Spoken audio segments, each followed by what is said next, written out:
सावित्रीबाई फुले भाषण. ज्ञानाचा दिवा घेऊन अंधाराशी भिडल्या.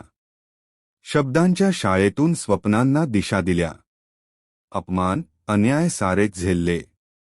स्त्री शिक्षणाच्या वाटेवर सावित्री चालल्या.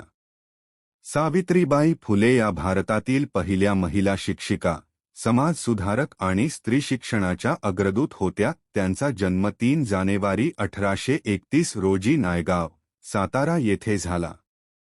त्या काळातील समाज स्त्रियांना शिक्षणापासून दूर ठेवणारा होता, परंतु सावित्रीबाईंनी या अन्यायाविरुद्ध धैर्याने लढा दिला.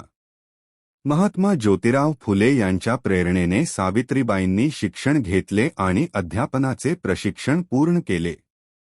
1848 साली पुण्यातील भिडे वाड्यात त्यांनी भारतातील पहिली मुलींची शाळा सुरू केली. समाजाकडून होणारा तीव्र विरोध, अपमान आणि छळ सहन करूनही त्या दररोज शाळेत जात आणि मुलींना शिकवत. त्यांचे हे कार्य अद्वितीय धैर्याचे प्रतीक आहे. सावित्रीबाई फुले यांचे कार्य केवळ शिक्षणापुरते मर्यादित नव्हते.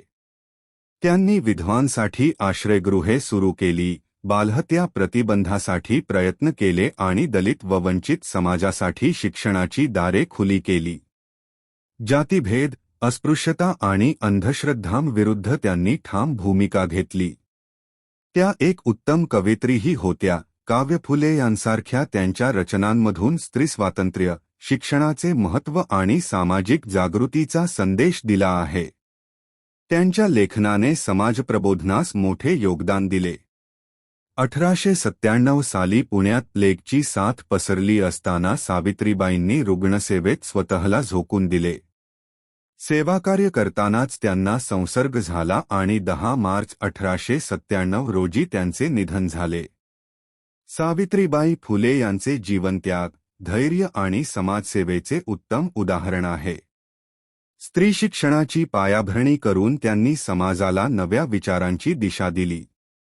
आजही त्यांचे विचार आपल्याला समता, शिक्षण आणि मानवतेच्या मार्गावर चालण्याची प्रेरणा देतात.